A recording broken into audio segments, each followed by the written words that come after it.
और इस वक्त एक और बड़ी खबर, पीएम के सबको मुफ्त वैक्सीन लगवाने के ऐलान पर सियासत थमने का नाम नहीं ले रही है। पीएम ने कल कहा था कि 18 साल से ऊपर के सभी लोगों को वैक्सीन मुफ्त लगाई जाएगी, लेकिन जो विपक्षी दल पहले केंद्र से मुफ्त वैक्सीन की मांग कर रहे थे और उन्हीं को पीएम मोदी का यह फैसला भी रास अब नहीं आ रहा है। कुछ विपक्षी दल इसे सुप्रीम कोर्ट के दबाव में लिया गया फैसला बता रहे हैं, तो कुछ राज्यों के दबाव का असर बता रहे हैं। कल देश के नाम अपने संबोधन में पीएम ने कहा था कि 18 साल के ऊपर के सभी लोगों को मुफ्त वैक्सीन लगाई जाएगी और केंद्र ही राज्यों को टीका देगा।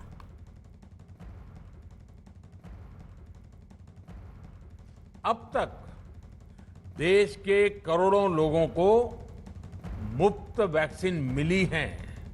अब 18 वर्ष की आयु के लोग भी इसमें जुड़ जाएंगे। सभी देशवासियों के लिए भारत सरकार ही मुफ्त वैक्सीन उपलब्ध करवाएगी। गरीब हो, निम्न मध्यम वर्ग हो, मध्यम वर्ग हो या फिर उच्च वर्ग, भारत सरकार के अभियान में मुफ्त वैक्सीन ही लगाई जाएगी। और प्रधानमंत्री के मुफ्त वैक्सीन के ऐलान के बाद विपक्षी सियासी मैदान में कूद गए हैं और दावा किया जा रहा है कि बीजेपी राज्य सरकारें तो पहले से ही मुफ्त वैक्सीन की मांग कर रही थी और इतना ही नहीं, विपक्ष ने इसे कोर्ट के फैसले के दबाव में लिया गया बयान बताया है और साथ ही अलग ही तरह की सियासत इस मामले पर शुरू हो गई है।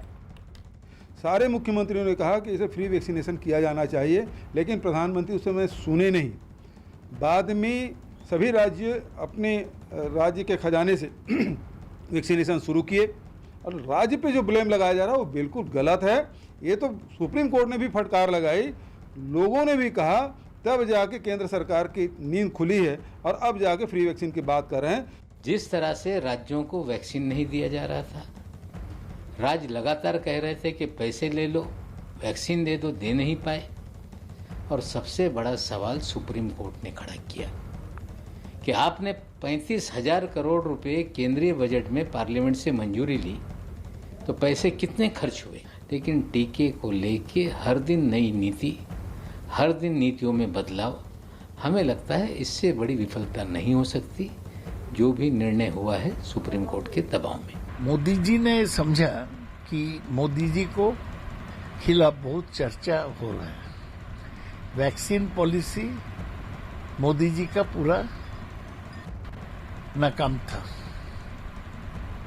लोग नाराज हो रहे थे, तो मोदी अपना पोजीशन रिकवर करने का कोशिश कर रहे हैं, करना ही चाहिए, कर रहे हैं और उत्तर प्रदेश का चुनाव को मुकाबला करने के लिए पॉलिसी लिया। प्रधानमंत्री मोदी के देश भर में मुफ्त वैक्सीन के ऐलान के साथ ही कांग्रेस के पूर्व अध्यक्ष राहुल गांधी ने भी ट्वीट किया और सवाल उठाया कि अगर देश भर में मुफ्त वैक्सीनेशन हो रहा है तो निजी अस्पताल क्यों वैक्सीन की कीमत लेंगे। इससे पहले राहुल गांधी ने केंद्र के जरिए पूरे देश में वैक्सीनेशन का विरोध किया था और राज्यों को जिम्मेदारी देने की मांग की थी, लेकिन कांग्रेस शासित राज्यों ने ही सबसे पहले केंद्र के जरिए मुफ्त वैक्सीनेशन की मांग की थी। अब मुफ्त वैक्सीनेशन के ऐलान के बाद राहुल गांधी ने एक बार फिर ट्वीट किया है।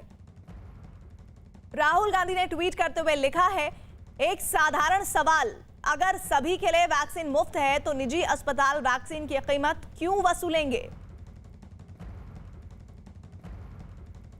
और राहुल गांधी को केंद्रीय मंत्री मुख्तार अब्बास नकवी ने करारा जवाब देते हुए कहा है कि कांग्रेस नेता की हर अच्छे फैसले पर सवाल उठाने की आदत बन गई है।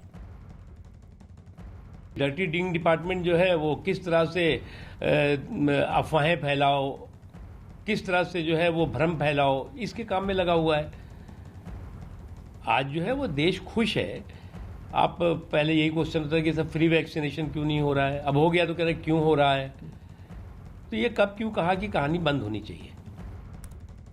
और इस मुद्दे पर केंद्रीय मंत्री हरदीप सिंह पुरी ने ट्वीट कर राहुल गांधी पर निशाना साधा है। उन्होंने अपने ट्वीट में लिखा है, राहुल गांधी बार बार पूछते रहे कि अगर सभी के लिए वैक्सीन मुफ्त है तो निजी अस्पताल उनके लिए पैसे क्यों ले। क्या ये वास्तव में पंजाब में अपनी ही पार्टी की सरकार को ट्रोल कर रहे हैं।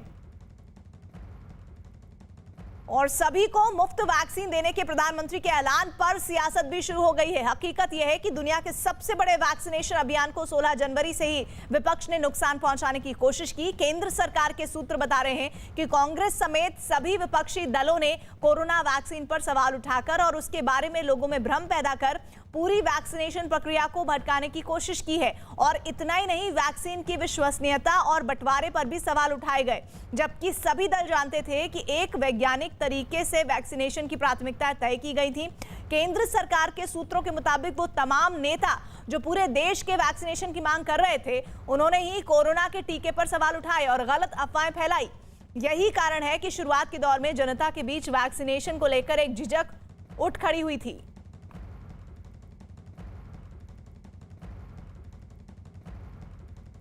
और कोरोना वैक्सीन का विरोध करने वाले